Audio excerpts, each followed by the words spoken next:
Good morning, everyone. Welcome into Packers Total Access. My name is Clayton. You can check us out on packernet.com. Find me on Twitter at Packers_access. You can email us, PackersTotalAccess@gmail.com. You can text us, 865-658-5824. Join alongside Tim, live in Green Bay. I'm going to tell you something. Me and Tim, neither of us had time to run a comb through the hair this morning. I rode out of bed and I am wore out, man. How you doing this morning, bub? Good morning. Absolutely perfect. Happy to be here, man. I'm glad we can talk some ball. I got some diesel in the cup. We'll get it going, man. I'm waking up. I'm ready. Where's Jacob? What's Jacob doing? I think he's buttoning something up with family. He'll be in here a few minutes late, but he's definitely going to be here. Emilio, there's no chance. If it's before noon, Emilio ain't getting out of bed on the weekend. I'll tell you, man, I'm on my fifth shot of espresso this morning, so I'm wired for sound. This is what my hair looked like after I finished that fifth shot. You know what I'm saying? I love that picture of Robbie Anderson. It's one of my faves, for sure. All right, so we're going to kind of pick up where we left off last night. One thing I love about Packers football is like the day after, how everything kind of rolls in, things that you miss. There's so many people that are covering the team, watching the games. There's little things that you'll miss here or there. So I like to kind of comb through Twitter, grab a cup of coffee, and see, all right, what did I miss yesterday? So we're going to hit on a few things like that. Before we do, let's go ahead and give a shout-out to our sponsors today, and that's Ticket King, the official ticket provider of Packer Fan Total Access Live. Wisconsin-based since 92, specializing in Packers tickets. They're Wisconsin's largest ticket source. Got offices next to Lambeau and in Milwaukee. Just click on the link in the video description here that'll send you to theticketking.com, where you can register for free as a customer. Go ahead and start shopping for your Packers tickets. Again, make sure you check with Ticket King all season long, guys. There's going to be tickets. Obviously they're going to be selling tickets all year long, but there's going to be new ones coming in from time to time. So you want to check back on their website periodically. They're where you want to go for all your Packer ticket needs. So again, that's Ticket King, the official ticket provider of Packer Fan Total Access Live. So one thing that came across that I don't want to say I'm worried about, but I'm definitely keeping my eye on, Tim, is, this running back position, running back group, I should say. A.J. Dillon caught a lot of criticism, and I got on Twitter thinking, man, were we too harsh on him? It seems like everybody's like, man, they're really, really down on 28. I hope he turns it around. I don't think there's a better dude on the team. It's just, man, sooner or later, something's got to give there. But when you look at the running back room, Marshawn Lloyd, obviously we were really excited about seeing him. He had one carry. He broke outside for whatever it was, 8 yards. It looked good, but the hammy got re-aggravated. So I wanted to kind of keep our finger on the pulse there. Tom Silverstein tweeted this out, and I picked it up because Paul Brettel reposted it. Said, Packers running back Marshawn Lloyd said he's been pushing through a hamstring issue in camp and felt it pull while bouncing a run outside. I've had hamstrings before, so I'll just rehab and get back as fast as I can, he said. Said he can walk on it okay, so he's hoping it's not bad. We know how hammies are all the way back to the Clay Matthews days. Obviously, Christian Watson having to deal with it the last couple of years. That's something that this is just me, and I have no reason to believe other than just my personal opinion. So please take this with a grain of salt. It being a hamstring, I'm not expecting him to be right till about a quarter of the way through the season, because it just seems like every time we have a hammy, back in Clay's day and also with Christian Watson, we rush him back, re-aggravated, rush him back, re-aggravated. Tim, how do you feel about that situation? And I say all that because if he's not ready to go week one consistently, and they're trying to rehab that thing and get it right, which I think is the right move, rather than just trying to limp along all year, A.J. Dillon's going to make this roster, man. I mean, there's a good chance even if Marshawn Lloyd's healthy, A.J. Dillon makes the roster. But what do you think about that, just the running back room as a whole? That was kind of my reaction was, A.J.'s roster spot is safe for the time being, certainly. And I do think, there's logic to both sides of the argument. Clearly, he didn't do anything super spectacular yesterday, but he also carried the ball 4 times. So let's not freak out here. I think we owe it to ourselves. And I certainly think A.J. Dillon has been here long enough to earn the right to make it through a preseason before we decide what we're going to do with him. But the running back room looks strong. I liked what I saw from Merriweather yesterday as well. A little bit of sample we got from him. But, man, I can't say enough about Manuel Wilson, man. He just looks solid as a runner in traffic, in space, with a blocker, without a blocker. Emmanuel Wilson is fun to watch. So I think we're good. I think the running back room is good. Obviously, Josh Jacobs is going to continue to see limited action being our running back number one here. But I really do. I think it's going to be a close race here with the Marshawn Lloyd injury. It's going to be Emmanuel Wilson probably scooting up the depth chart here, maybe being our running back number two here, and A.J. Dillon holding on to that third spot. We will see, though. There's a lot of camp left, and there's a lot of preseason ball. We got a couple more games here, so a lot can change in the next few weeks. Absolutely. And those who are calling for people's heads week one of the preseason, you'll never hear from them again if they get it straightened out. That's how it always works. I've been as guilty as anyone. It's like, man, we got to change something here. They start playing good. It's like, okay, never mind. I didn't say that. So that's all part about all part of being an emotional fan, which I'm telling you that fits me to a T. Let's go to the chat real quick. I know we got it lit up in here. Jarrell Lee says, "Go Pack, go!" Evan Williams might just be our Atari Bigby, always around the ball. What's crazy too, Jarrell, and I've seen tweets about how we played that shell again last night, meaning two high safeties, and people were still mad. And it's guys, I've tried to prep myself mainly, but everyone who listens and watches this show, nothing drastic is going to change. Like, I could see them moving a little pre-snap and trying to have the safety in the box pre-snap more often, and I feel like they probably will. But these people who are convinced, and this isn't Jarrell, this is the first thought that it triggered when him talking about Evan Williams, because let me just say this. One of the plays, Evan Williams was playing at too high shell, and he comes flying down and makes the play. That's what LaFleur was talking about with the Steelers game last year, going, hey, look, they had no problem meeting their run fits. We were playing one gap when they were in one back. Like, you guys are missing the point here. These guys should be able to meet their run fits in a too high shell. You've seen Evan Williams did it just fine. Now, I say that because there's still people showing screen grabs of too high safety going, I just think it's something in Green Bay. They're just never going to change this. Everybody does it across the league. You had a handful of drunken fans, drunken podcasters that were able to convince a large crowd of people last year that Joe Barry's the only idiot that does this. The whole purpose of the shell, the too high pre-snap look is there's two things. One, you want to give the quarterback the same exact look every pre-snap so he cannot decipher any information before the ball snapped.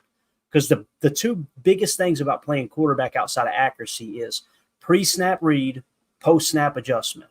Every time. That's it. So if you're showing the same pre-snap read every time, meaning the same look, they're not gathering any information from you. That's an old Belichick trick that he did on Peyton Manning. They studied the play clock and when Peyton liked to snap the ball because, he would come to the line, Omaha, look it over, change the entire play, then go set. They would wait. They looked at Bill Belichick and his staff. I think Romeo Crennel was on that staff at the time too. They watched the play clock and said, okay, he usually does that around the 12-second mark. So let's don't tip our hand until we get under 12 seconds. So Peyton would come to the line. He'd see everything. Okay, cool. Check Omaha. He'd go changing the play. And then 3 seconds later, Bill would get into their normal look. And now it's too late for Peyton to change the play. That's kind of where I don't want to say it's where it originated, but that was one of the more successful ways of doing that. So teams are going to show too high shell because pre-snap, it tells the quarterback, okay, if they've got a too high shell, we can't attack the seams. Therefore, we're not going to be able to go down the field consistently. So with that being said, let's play underneath. Then post-snap, everyone adjusts. They rotate into the box, and it's a totally different look. So you're forcing the quarterback to consistently play post-snap as opposed to pre-snap. I say all that because there's still people that, like I said on Twitter, they're like, I can't believe we're still playing with two deep safeties. It's like, everybody does this. I tried to say it all year last year, and I'm telling you, I got roasted. This Joe Barry apologist. No, the big difference you're going to see with Halfley, Tim, he's coaching up these DBs. Joe Barry was a linebacker coach, period. He wasn't going to go out there and show Jai how to play proper technique in coverage. Jeff Halfley's hands-on, and I think you're going to see a big difference there. But I don't know if all that makes sense. That was a bit of a rant, and I apologize. It's so frustrating because this is nothing new, Tim. We talked about it all year last year. Yeah, and I think a lot of it is too, we talk about, Pat Kerwin's book, right? Yep. Take your eye off the ball. I think a lot of these people that we're not going to name specifically, You know who they are. You can see their Twitter feeds.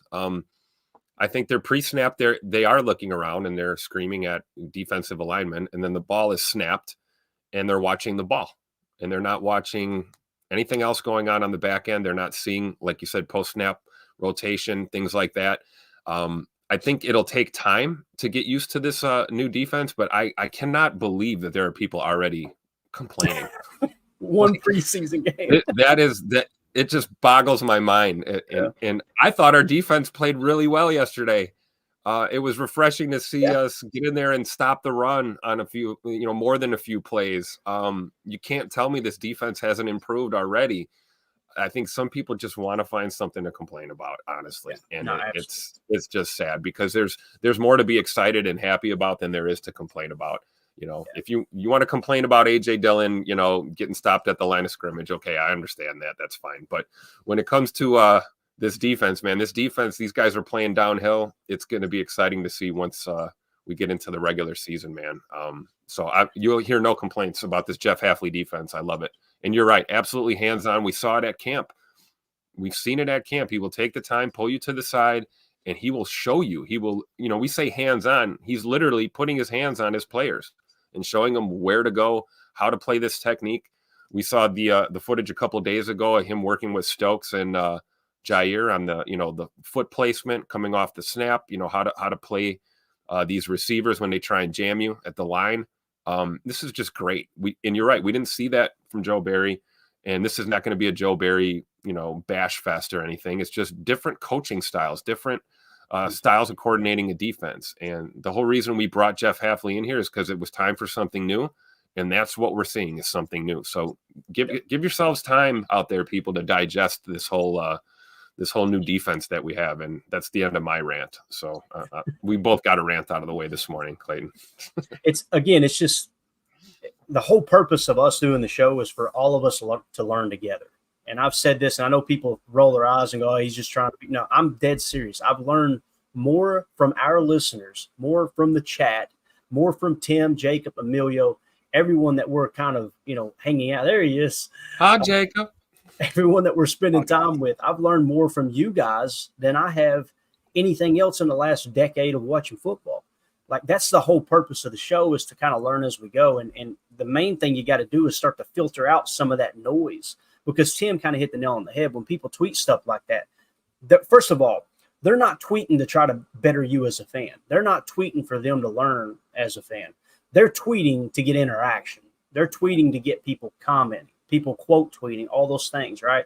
That's kind of the name of the game on Twitter. I never want our Twitter account to come across like that, other than just to make fun of Bears fans occasionally. Like, hey guys, let's all rally together and poke fun at them real quick. So we got Jacob in here now. We can officially get started. Jacob, how you doing, sir? I'm doing well. Good. I'll admit I was one of those that jumped on AJ pretty hard yesterday, and I still feel it.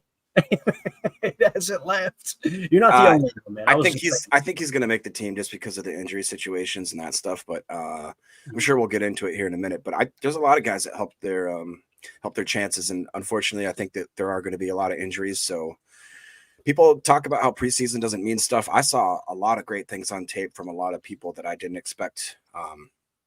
Robert Rochelle comes to mind, a guy that would never make the team, but if a few injuries pile up, it's good to know that he's making plays. Absolutely. Very well said. In the chat, Nick McSwain says, Clayton, did y'all get rid of the YouTube subscriptions? I used to be subscribed, but I'm not anymore and don't see anywhere to do it. Take my money. So, Nick, basically, long story short, I don't want to tie up too much time here with the pod. There were things that got us demonetized. They have not specified what those things are, so we were kind of firing in the dark. It's supposed to be back on August 24th. Okay. So if it returns on August 24th and everything gets approved, you'll see that membership button pop back up. You'll also see super chats become available again. In the meantime, though, what we're doing, if you want to support the channel, we can steer you in the direction of Patreon. And we're doing a lot of really cool things at Patreon as well. Like, we got a fantasy league that's almost filled up. It may be filled up now. We had a bunch of people join. But we got like a fantasy league we're going to be doing giveaways. Like last night, it was actually Cheesehead Murph that won copy of Take Your Eye Off the Ball 2.0. That's who that was. So, nice. That's Murph. yeah, Murph. So, What's Oh, up, hell Murph? yeah. That's awesome. and like it's gosh, Chewy, I got to get the frame photo that he won the other day. Got a frame photo that was donated by Mr. Larry, and it's of Brett Favre, Aaron Rodgers, and Bart Starr together. Things like that. It's just a way for us to give back to people who are supporting the channel. So what I would suggest, Nick, and anyone else who's interested in supporting the show, just hop over to Patreon. Go to patreon.com/PackerFan Total Access, just like the title reads here. And again, the YouTube stuff's going to come back up. It's going to be back up later. But that is one thing that won't, we can control is the Patreon and things like that. So again, I don't want to like dog YouTube or anything. They've got their rules in place. My thing is you can't communicate with anybody. You can't go, hey, what's wrong? What happened? What did we do wrong here? We'll fix it. That's what I was trying to do. And it's go read the policies. That's literally all they tell you. Go read the policies. It's such a weird business model because they are pushing people to their competitors and they don't give a crap about it. It's really weird. So and I want to say this, if anything ever happens to the channel, and we had to do this before, if anything ever happens to the channel, you can find us on Rumble. You can also find us on X. That's the beautiful thing with competition is, in the past, where else you going to go, right? Because X was in a similar situation. Twitter was in a similar situation a year ago where specific people choose what they deem, worthy content. And at any moment they can hit you and it's over. So anyway, we're here for Packers Talk. Nick, thank you so much for asking, bud. Appreciate it. Nick McSwain said, dang, y'all were causing trouble in the offseason, huh? Can't say I'm surprised. I blame Jacob for anything negative that happens on this show. Obviously, Murph in that. Things could be a lot worse. I could be a Bears fan. We got Jake G126 in the house. Good to see you, buddy. Yeah, Omer hit it right there. As soon as you start sharing videos. What's crazy is if you share a video and it's on YouTube, I get it. We have never went to YouTube and shared a video. No. Like, we understand those policies.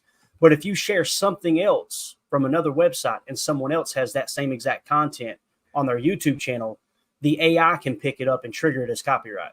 And it's like, what the hell are we doing here? So they don't have rights to that video, but because the AI is so in demand right now, that's the big issue. Anyway, Omer says, Evan Williams or Emmanuel Wilson, take your pick. Because I asked who was everyone's favorite player of the game type thing, right? Who was your MVP of the game yesterday? EW, baby. If your name's EW, then you're the player of the game. No, EW. Omer says Evan Williams or Emmanuel Wilson, take your pick. I completely agree with those. Any disagreement there, guys? Both those players played well. Emmanuel Wilson needs to be on this roster, man. I'm sorry. Yeah. He showed it for 2 years in a row now. And hopefully he's completely healthy. And it seems like he is, man. He's just so fluid. With the running back room now, it kind of feels like Marshawn Lloyd. There's a legit shot he could start the season on IR, where they do that 4-week IR or whatever. If that's the case, I mean, you've got to get Emmanuel Wilson on this roster, right? Yeah, I agree. I think he's played amazing. And that's my biggest gripe has been with Dylan. It just seems like if you ask him for 1 yard, he'll get you a half yard. Whereas every time I saw a couple either third and shorts or second and shorts with Emmanuel Wilson, and the guy, he gets you that yard, but then he falls forward for 3. I remember that was always certain Packers running backs. It was great that they would always like fall forward. That was kind of the biggest thing with Dylan. It just constantly seems like the second he makes contact, he's going backwards. And I don't understand it. I love the way that Emmanuel Wilson runs.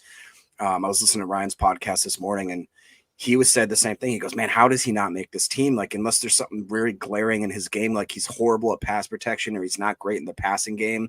But I just haven't seen any type of play on the field other than really, really adequate, if not superb. Yeah, no, I completely agree, man. I think he should be on the team. Nick McSwain agrees, says Emmanuel Wilson or LVN. Tim, LVN looked good last night, man. Look thicker than a bowl of oatmeal, bro. He's looking good out there, man. The Luke Ness monster. Yes, man. That guy is a monster. And you know what? I think it's fair. I mean, you can pick one from each side of the ball, right? So I'm taking Emmanuel Wilson on offense for sure. And my boy Evan Williams, man, is my defensive pick. But man, you can't deny LVN had himself a game yesterday. And this defensive front, ladies and gentlemen, is going to give us a season of excitement. I promise you. I think the days of getting dog walked on 3rd and 4 are over with. I think we are going to get in there, be effective against the run and against the screen game. And our secondary is certainly improved from the safety room to our corners on down. This defense is taking a big step. So I'm looking forward to seeing LVN get out there with his hand in the dirt and get after it this year. It's going to be awesome. Absolutely. Jacob? Yeah, he looked explosive, dude. And we said it last night. It wasn't just the bull rush, which don't get me wrong. I saw plenty of bull rush, but I saw some spin moves, some swing moves. I saw some stunting. I saw him shedding blocks and engaging in the run game, setting the edge. I mean, he looked really, really confident. And I just think it's a great rotation. Like Tim just said, I'm trying to think in my mind the last time we had a D line where throughout the rotation, I mean, I'm talking from start to bottom. I don't know if you want to consider Slayton a starter, but I would consider Brooks a possible starter, Wyatt a starter. I mean, even guys like Kobe Wooden showed up last night. He looked amazing. Carl Brooks. TJ's making a case for himself, though, to start. He really is. Who's that? TJ Slayton. Oh, TJ, yeah. And that's not, again, we haven't talked about the edges, the DNs. And I thought Gary looked okay. He looked a little quiet, over pursued a little bit. I think he's just been champing at the bit so hard to get out there. I thought Brenton Cox did show some stuff. He got burned a couple times by being a little too aggressive. But I thought Kingsley Enagbare looked all right. There was that one where you could tell he took a bad angle on the bootleg and hated it as he's chasing down DTR. He's like, son of a, you could see it on his face. He's so mad at himself. And Brenton Cox did the same thing where he just took too sharp of an angle, allowed the quarterback to roll outside. But those are good plays to have in the preseason because I think he's going to put that in, both of them are going to put it in their memory like, yo, you can't do that again. You're going to look like an idiot sitting there wearing clown shoes. Like you said with Kingsley, though, he looked like he's trusting that knee, which is good. He didn't look like he was hobbled or anything, even when he did take that bad angle. You know, usually that's when you'll see a guy pull up kind of funny, tweak something. So clearly Tim, he's okay. Tim, tell me what you think about this. My hot takes for yesterday was basically that I thought Wilson played himself on the team and that AJ may have not, but with the injury, we know how that's going to probably work out. My other hot take was that I thought DeBose surpassed Heath as far as if we have to have 6 wide receivers. Do you see that as a real reality? Because dude, that toe. Do you remember the toe drag catch he made? That was. You don't have to convince me, man. I've been talking about Grant DeBose for months. But yeah, no, I agree with that. Malik Heath only had, I believe, 1 target. Did he get 1 or 2 targets? He had a catch yesterday. Yeah. And of course, he got down and dirty with the run blocking too. This is the thing, man. I wonder if there's. I joked with my uncle last night. We were talking about this. I said, well, cut a running back and keep 7 receivers. And, you know, we have a lot of these receivers. I'm looking at guys right here. Bo Melton, Tay Wicks. Bo had a bad night too. Certainly Jaden Reed. When you talk about receivers that can be used with these jet sweeps and you know, almost utilized like a running back in some of these sets, it does make me think that you could go one less guy in the running back room and keep an extra receiver around as a slash. I think it's going to be very tough. It's going to be between Malik Heath and Grant DeBose for that last spot. My question is it receiver 6 or is it receiver 7? You guys think there's a chance they keep 7 receivers at all, or am I just dreaming?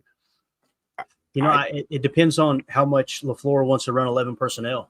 You know, Right. if we're going to lean a little more into 12 than we did last year, and we ran the most 12 personnel, 1 running back, 2 tight ends of any team in the league, then I would say, 7's a little rich. But if you're going to keep that same look of that large majority of 11 personnel, yeah, I wouldn't be surprised if they keep 7. You know, guys are going to get banged up. And again, we're already seeing at the running back position, obviously, we hate to say it, but it's the reality of the situation every preseason. A lot of these questions we're asking are going to be kind of answered with injuries, you know, or at least starting the season on the 4-week injured reserve list type thing. Omer in the chat said Sean Ryan looked great at center too. I haven't seen the snaps of him at center yet, Omer, but I know this. I tweeted that video out of Sean Ryan dragging Emmanuel Wilson. Emmanuel Wilson just I'm going to grab the big fella's belt loop here and hold on. That's actually kind of cool. It was kind of a funny moment for me. Bro, the comments, everybody was like, Sean Ryan looked great last night. Like he showed up, you know? So it was like, Of course he did. I talked crap about him before the game. I talked crap about him having bad snaps at camp, and that every time there was a problem at center, he was playing center. Bro, and he what does got he do? He comes out and plays mistake-free football for us. It makes me look like an idiot. So, and before the game, Tim, I said, yeah, I would lean toward Andre Dillard making the roster as a swing tackle. He goes out there and absolutely craps a bed, right? So it's just, you got to learn in sports talk, just keep your mouth shut. That's what I'm trying to figure out here. So, yep. Cheesehead Murph said, the offensive line unit except for Dillard. LOL. There it is, right on cue. Murph got you right away. Nick McSwain said, do y'all think we'll ever see 2021 Titans game version of Dillon again? I don't understand what happened.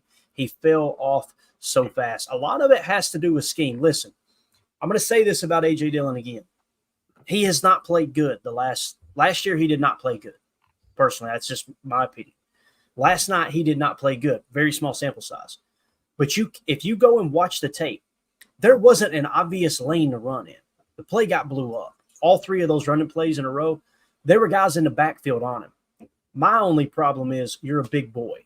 Like, stop dancing around the backfield. Yes, I understand they're in your face. Lower your head and drive the pile. That's all you can do in that situation. So I do want to preface that because we're making it sound like, and not you, Jacob, but, just as a whole, all of us were complaining. I was complaining too.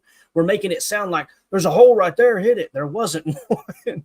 But when you're that big, you got to lower your head and get that yard. You can't have 3 attempts at 1 yard and get stonewalled. It just can't happen, man. Not when your forte is a power back, right? That's the big thing. So I guess that's my biggest criticism of him is that when you have that body type, wasn't he like 6'2", 240 or something along those lines?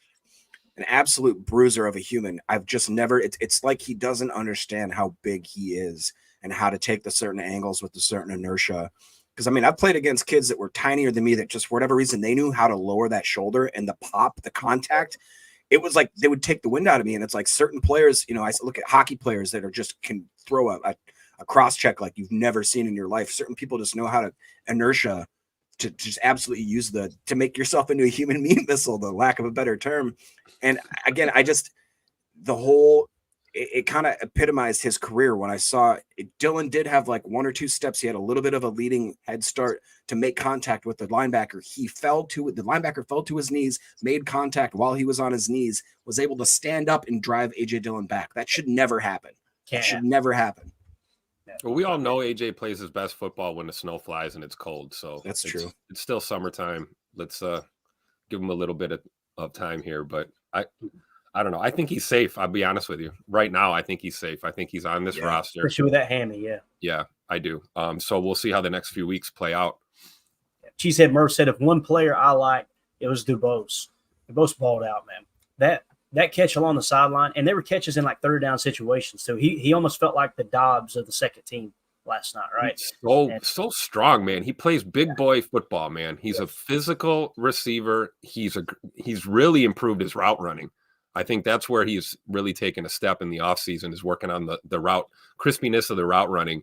And then it also helped to have Sean Clifford throwing him some darts, man. Those were some good balls from QB2 there yesterday.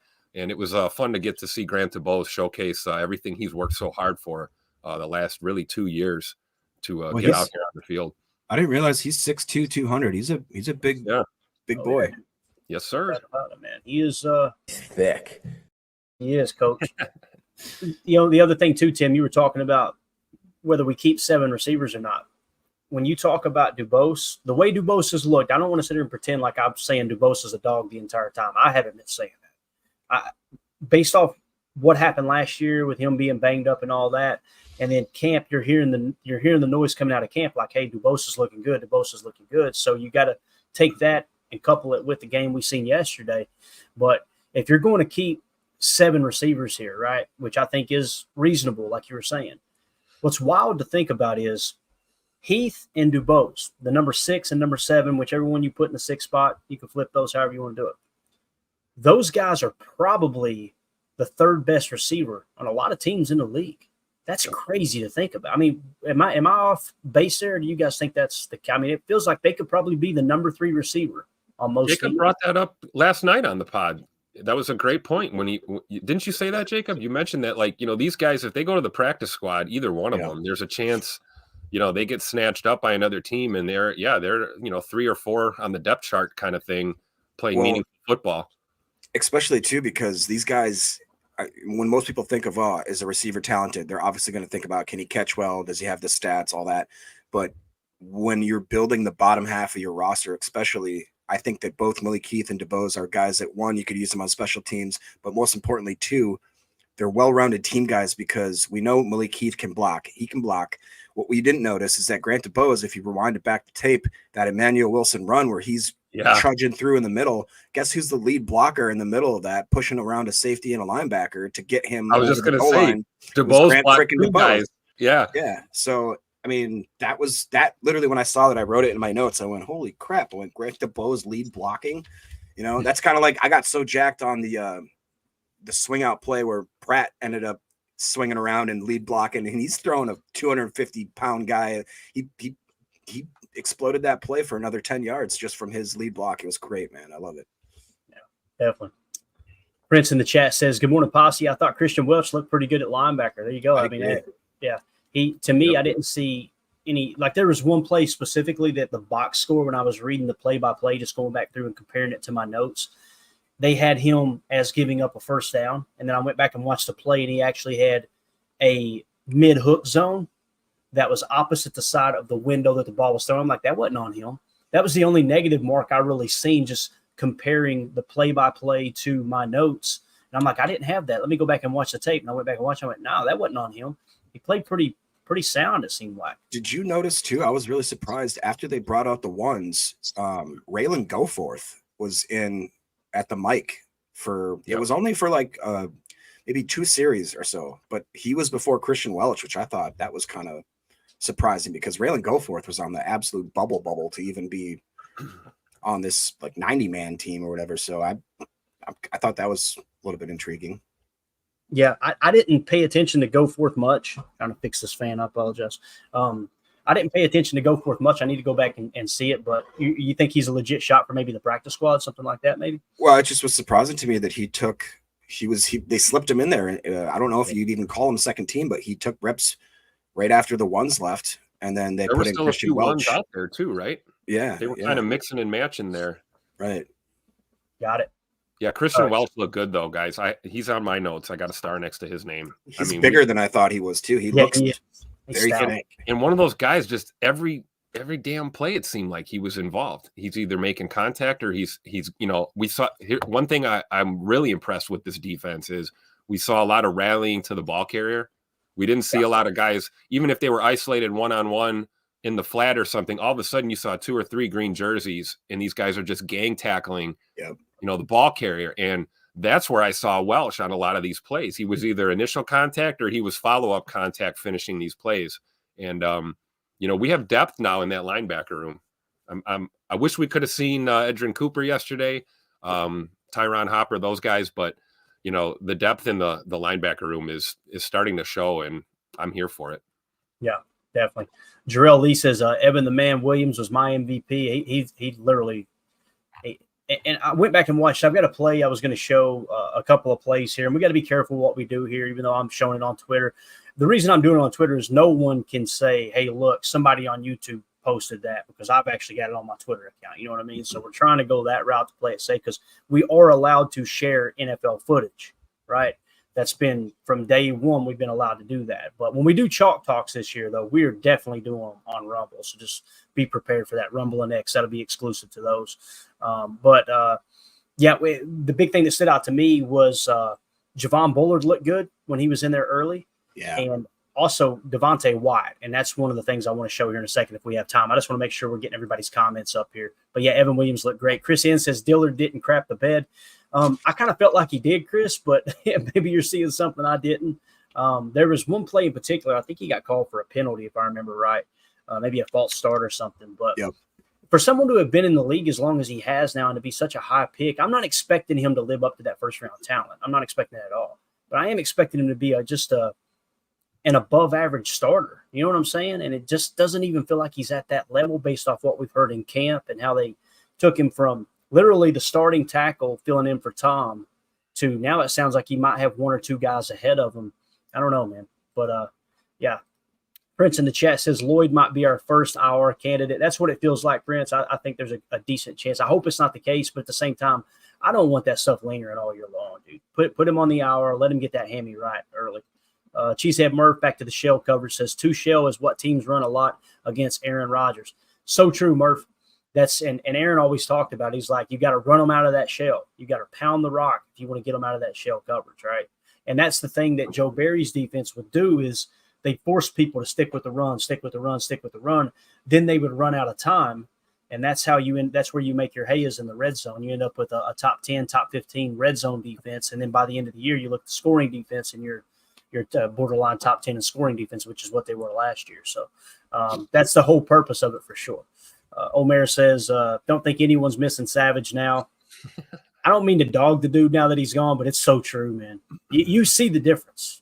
And that's I always make the joke. Joe Barry is in Miami or wherever Miami now going, what the hell? Why didn't they get me some guys like that in the safety room? Like, because we were clinging to Darnell Savage for years. And I think now everyone would agree. Yeah, this is what a safety room is supposed to play like, So Prince in the chat says Rochelle helped himself yesterday. Not sure if it will be enough to pass King though. Yeah. King on that quick little play in the flat, man, there was some pop. Turn the volume up for that.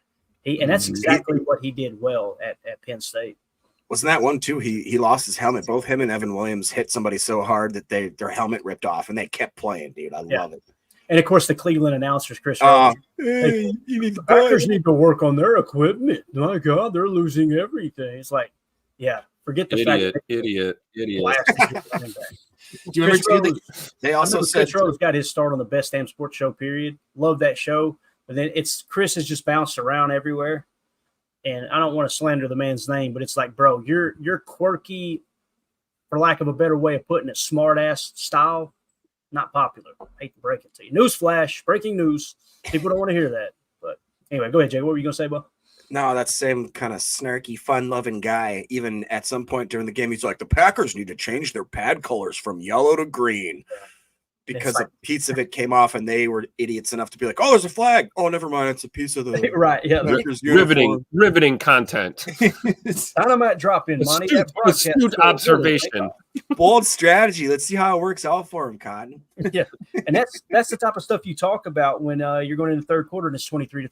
That's right. Yeah, in all seriousness, though, back to Rochelle, Jacob, you were talking about this too. I think he looked good. I do. I think he helped himself.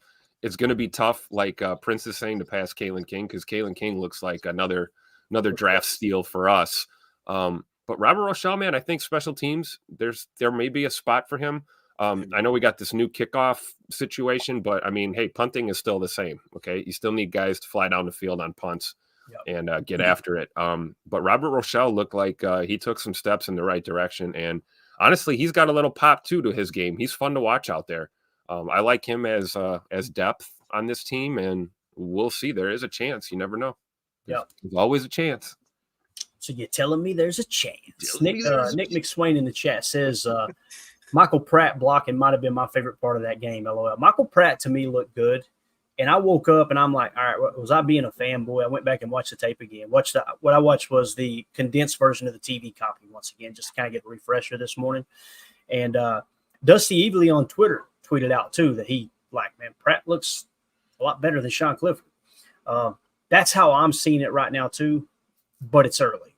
Clifford started off really cold yesterday, but then turned it on there in that second or third drive. Pratt just he plays with that which Clifford plays with that enthusiasm too. Did you see him jawing with the refs a little bit? The refs kind of tone it down. That dude is mouthy. That's the guy. That's your buddy in the group, and you guys know what I'm talking about. Every group's got one. You're in the bar. If you're in the bar in the country like me, or you're in the club in the city. He's that dude that all right. It's 10:30. When's this knucklehead going to start a fight? He's that dude in the group. Dude, he was talking to the Browns sideline too. They were talking crap on one of those throwaways. I noticed he threw. Did you see that? He threw one away, and like Jameis Winston caught it on the sideline and was like talking to Clifford, and Clifford was talking right back to him. Right. It's hilarious. Yeah, he's always jawed. And that's what Matt LaFleur, I think, when he says he's made of the right stuff, that was the quote he gave on Clifford. That's what he's talking about. Like, we're sitting here kind of tongue in cheek, making fun of it, but players in that locker room, they love a quarterback that's willing to do that. Brett was like that. Remember Brett with Warren Sapp? He'd get Warren Sapp. Like, Brett, he's going to break you in half, bro. Calm down. Absolutely. But that adds some juice to the team. Like, hey, look, this dude isn't scared of nobody, you know? That's how Rodgers used to be with the belt, too. You know what I mean? Right. Taunting defenders that I own you. Like, Prince in the chat said, replay the Wilson touchdown run. Pretty sure that was DeBose throwing a big block to get him in. That's good info. Everybody go check that out for sure.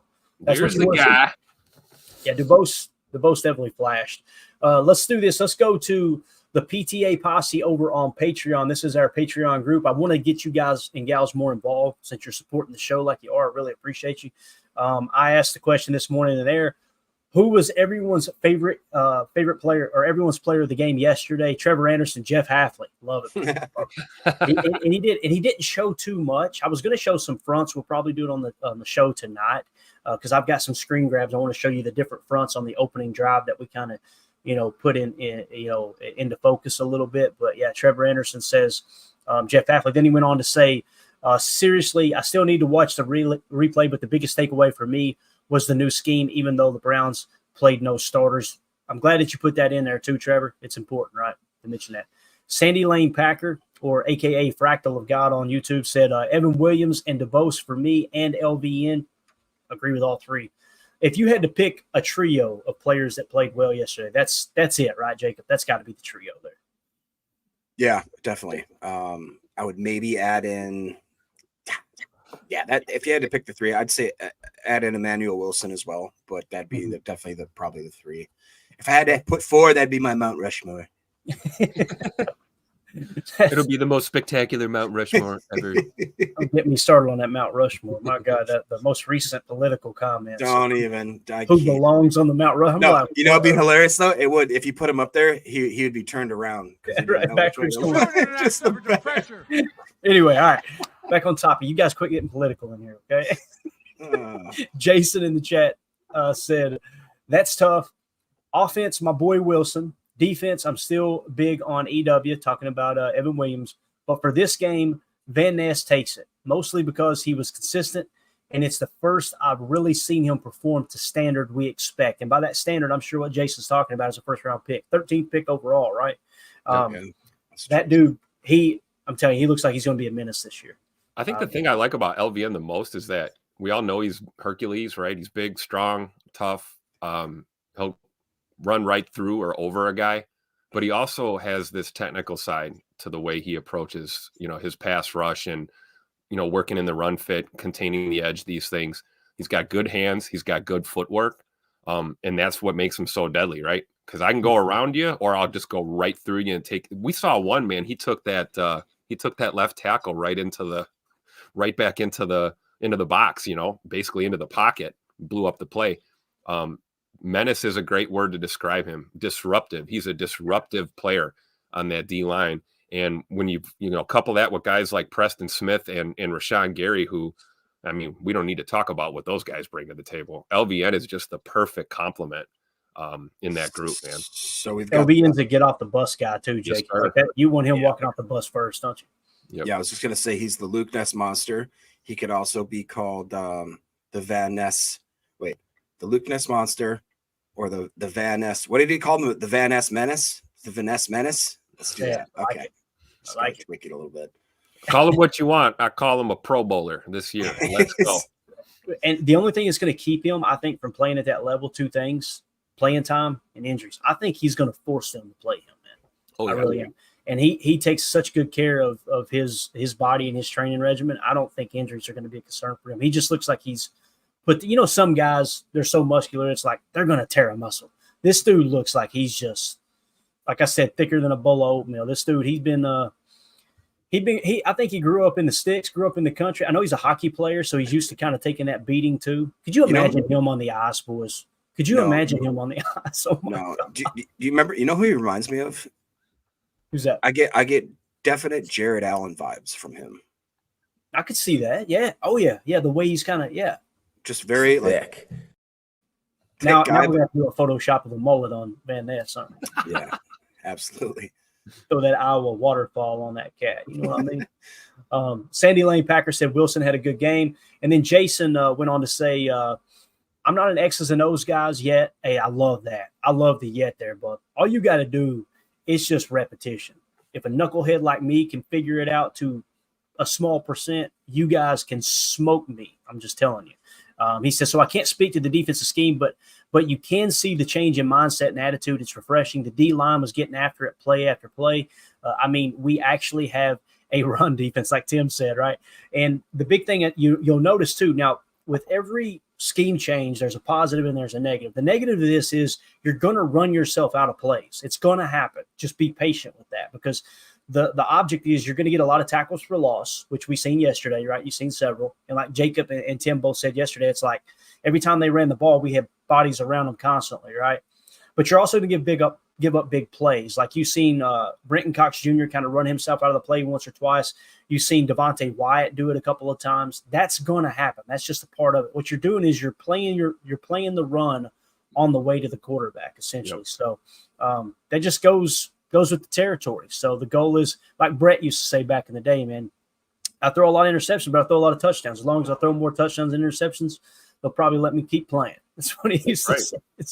That's all we need to see, right? We want to see, as long as there's less of those playing yourself out of the play and more of the good positive stuff. I mean, it's gonna happen. You're right. I think we as fans, we expect perfection on every play, right? And it's just not the way. It's not the way football works. Football is, 22 dudes running around, crashing into each other. There's chaos on every play. You're not gonna blow up every single play. So we gave up a few chunk runs there in the third quarter yesterday. But overall, this defense, particularly in the run game, looks a lot better already. Just through one preseason game, we've already made improvements. Yeah, definitely. And Jason went on to say DuBose probably had a better game. Wide receivers have a bigger impact, but Wilson is showing what he can do, what a starter can't. So, with Wilson, again, man, the only thing that's going to keep him off this roster, in my opinion, is going to be injuries. It's the only thing that kept him off last year. You guys remember, like he was tracking to be like a legit contributor on the team. To me, if it were me personally, and Marshawn Lloyd is going to be, let's say he does start the season. I hope this isn't the case, but let's say he starts the season on IR. I want Emmanuel Wilson to be running back too. That's just me. And that's not a dig at A.J. Dillon. And listen, Emmanuel Wilson might show the same problems that A.J. did, right? And then you can go back to A.J. But you're not going to hurt A.J.'s confidence at this point. I mean, that dude just tested the market. They said he got offered more money than Green Bay offered, but it wasn't enough to warrant him leaving, this area that he loves so much, this area being Green Bay and more specifically Door County. But I think you got to give Emmanuel Wilson a legit shot, man. And we got to make it through camp too. Hopefully this isn't an injury-riddled camp, but the reality is it happens every year, man. So part of the game. Yeah. Anything else you guys want to add? Man, that was great. We're 47 minutes in, and we just got everybody's opinion basically on, hey, who stood out to them. I love that morning after a game. Let's see where everybody's at, with the top things. So let's just go around the horn here once real quick. Is there anything you guys want to specifically talk about? I'll start with you, Jacob. Is there anything that hey, man, I wish we would have covered this before we wrap up? Honestly, no. I think we did most of it. I guess one of the things that I was really disappointed was obviously Bo Melton's performance. It wasn't necessarily just the drops, but there was also just I don't know if he had something going on, but if you remember, it was as we were winding down with under a minute left, he caught a pass maybe a foot outside of the out of bounds line. And instead of just turning and going out of bounds to stop the clock, he cut back and made a move and then took the tackle inside and let the play clock run down a little more. And I was just like, what is Bo doing? So I hope that he just had an off day, because if we are going to keep 6 wide receivers after that performance last night, I mean, I would argue that DuBose and Malik Heath, as far as what have you done for me lately, have been performing better. Now we've seen what Bo can do for us in the long run. So I think that his spot is still secure, but it's willing to look at over the next 2 games. if he continues to, I mean, it was a really bad game for Bo. That was not good. And if he continues that type of streak, and if Malik Heath stays doing Malik Heath stuff, and if Brant Bowes keeps on this ascension that he seems to be on, whatever is going on, it seems to be clicking for him, and he's making it really hard to let him go. So that's just I'd keep an eye on that. And then the other one would be Javon Bullard. I thought played a lot better than people are giving him credit for. He had a diving interception that probably would have at least had a good chance on it if I believe it was David Bell didn't come back and actually play more of a defensive role as a wide receiver and break it up. I don't know if you guys remember that play. And he also had a couple plays where he came up, and like we talked about how we want safeties to play, there was a run play to the left side if you're looking at the offensive formations like Madden View, and he came and shot through, made a shoestring tackle. It looked like he almost missed the tackle, but he got the running back down. He fell forward and stopped him behind the line. So I thought that Bullard played really well. I thought Williams played better. Every time I see the kid play and every time I watch his post-game interview, I think we got a star. I think we got an absolute star. And you guys know how much I love Bullard. For me to say that I think Williams deserves that spot, at least right away, it's pretty cool. That's cool. We'll just put Bullard in the slot then.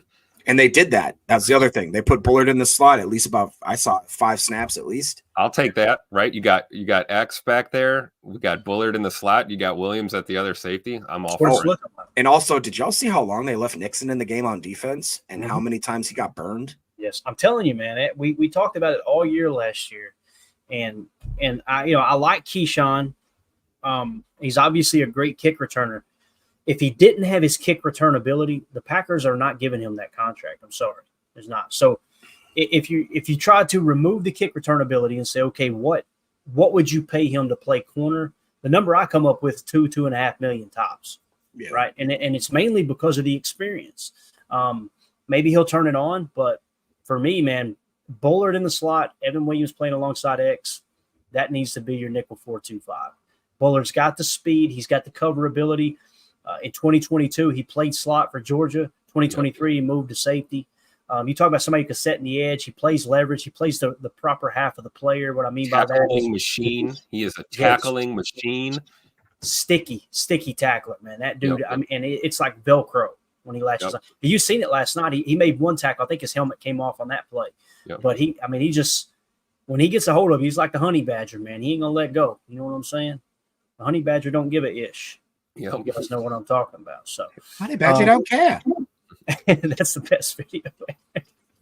When he gets bit or stung, passes out, then wakes back up and finishes the job. It's awesome. Anyway, no, Bullard didn't pass out, guys. We're talking about a video on YouTube. Okay, they're like, wait, Bullard passed out? No. Anything else, fellas? Just a couple under the radar kind of guys. We talked a lot about Emmanuel Wilson today. We talked a lot about A.J. Dillon today. I'd like to talk about Jarvion Howard. 8 carries, 44 yards. That's good. 5.5 yards per carry. Ellis Merriweather, he had 2 carries, 7 yards. Nothing extremely spectacular there. But those are 2 names in that running back room that, with the injury to Lloyd here and, A.J. being kind of underwhelming, for lack of a better word, keep an eye on these guys, Merriweather and Howard. And then also Julian Hicks. Hey, talk about a guy who showed some flashes in that game yesterday. Julian Hicks, it really makes me wonder, like, did we literally just get every receiver in existence and bring them to Green Bay and just tell Goody we're going to figure out how to keep all these guys around? There is just talent in this wide receiver room and tight end room, for that matter. So do you see I was going to say Joe Wilson looked pretty darn good, in my opinion. The tight end, he caught a couple balls, looked like he blocked well. He did, yeah. But like you said, Tim, I think that Julian Hicks could be that guy. I think he could be this year's version of Malik Heath, like 2 years ago. Remember when we're like, who is this Malik Heath person? Why is he making all these crazy plays? Why is he a dog? We're just going to stash him for a year. Maybe, things are going to happen. Contracts are going to happen with either Dobbs or Watson, and injuries are going to happen. And all of a sudden next year, people will be like, why did the Packers drive a first-round wide receiver? Well, because we got dudes like Julian Hicks that nobody knows about. Just saying. Definitely. Yeah, and Joel Wilson, three catches, 30 yards. You're right. I mean, he looked He looked good. Good hands. He looked fluid good too. in space. Yeah. Stayed on his feet. I think it was 3 targets too. Am I thinking right? Yep. Yep. You got to love that, right? 3 targets, 3 catches. Absolutely. Kind of, it's crazy. You get to this time of year, and this is who I think of. I kind of see Joe Wilson as Ben Sims was last year. Yep. Like that up and come, like, hey, okay, this guy can contribute. The same thing with Jarvion Howard. To me, he feels like the new Emmanuel Wilson. Like Emmanuel Wilson's that practice squad guy, right? Stashing Jarvion Howard on the practice squad and elevating him when you need him from time to time could be huge. There is a change, though. You can see the trend with our running back room, right? You know, like we had to rip everyone's hearts out, and you know, Aaron Jones is gone. But you know what else is gone is that light, lean, shifty, pass catching, quick type of running back, and we've got shifty, quick, pass catching running backs that are also bruisers and will lower the shoulder and hit the gap and go strong and play big boy football. Emmanuel Wilson does it. Josh Jacobs does it. We know A.J. Dillon's capable of doing it. It usually only happens in November and December, though. We've got, you know, these guys we just talked about on the back end with, you know, Merriweather and Howard. They just look, you know, like Half said, they look like thick. You know, as opposed to the, you know, we talked about thunder and lightning. We wanted to see thunder and lightning all those years with Jones and Dillon, and that never really kind of came into fruition at the same time. It was usually one or the other. Yeah. To me, it looks like this running back room is a lot more thunder with little dashes of lightning, and I'm here for it. I love it. I was trying to find a tweet, and I can't remember who tweeted it. I don't think I was following the person, but it came across my feed, and we need to wrap up anyway, but someone posted, I think it was the first drive for Aaron Rodgers when he took over. It was his second year as a starter. And the first drive, he hit Donald Driver for a touchdown, a deep touchdown, and they just went ahead and pulled him. And it was like pretty much the same exact thing that happened yesterday with Jordan Love. And you keep seeing this stuff over and over and over, don't you? Like literally at these points in each other's career. I mean, you've seen the numbers last year between Aaron when he was young and Jordan the first year as a starter, how it was just so comparable. But I just love the fact that there were so many haters going, I think Jordan Love was a flash in the pan. That second half wasn't the real Love. He comes out literally on the second pass and just a bomb. By the way, that was against Ward, the cornerback, an all-pro cornerback. So was it? Like, okay, I was wondering who it was. Yes, so that's great. So yeah, it wasn't like Dontavian went out there and just went up against Joe Schmo third teamer. Yeah, he went up against all-pro cornerback and absolutely torched him, which was cool too. Is if you watch him, Ryan talked about on his podcast. He hit the Ness on that one, man. Yeah, but the thing is when he started out on that route, and while he was still parallel with the defender's right next to him. He doesn't have an inch of brick, or he throws his hand up. Wicks throws his hand up. Jordan throws the ball before he even makes his break, and it was like just perfect. Hit him in stride. Just ran underneath just, it. Hit the nitrous. Yeah. Hit that Paul Walker. Just pew. Manager. So the big thing with that play too, and we broke it down and told you exactly what the play was: the 11 gun, Y flex, Trey right, all that. Jordan ball snap, single high man. All right, there's my play. Bang. Just so fluid. Oh, what's going on over here? Psych. Yeah, it was great. All right. Let's get out of here, boys. Appreciate y'all. This was a lot of fun. We'll be back tonight, 7 p.m. Central Time, to continue breaking down. What we're going to cover tonight was the stuff I wanted to get to, but I'm telling you, the chat was so lit. I want to get your all's immediate reactions, you know, the day after, morning after the games, if at all possible. So we got that accomplished here. I think it's important for us to keep our finger on the pulse in that regard. We're going to cover Devontae Wyatt tonight. We're also going to hit on that opening drive for defense, what the defensive fronts look like. Were they in unders? Were they in overs? Were they playing with a stacked box? All that type of thing. I got all those screen grabs as well. And then, of course, we got Paul Brittle's instant takeaways we're going to try to get to this evening as well. Really cool article there. You guys make sure you go give Paul Brittle a follow on Twitter. So we'll see y'all tonight at 7 p.m. Central. Thank you to everyone in the chat. Thanks to everyone in the Patreon group. Again, if you're interested in joining the Patreon group, just go to patreon.com/Packer Fan Total Access, or just go to patreon.com and search Packer Fan Total Access. Really cool community in there that we're creating. We appreciate everybody supporting us there. So we'll see y'all tonight. For those of you listening on the pod, thank you for making us a part of your day. As always, let's go out and be the change we want to see in the world. And go Pack, go.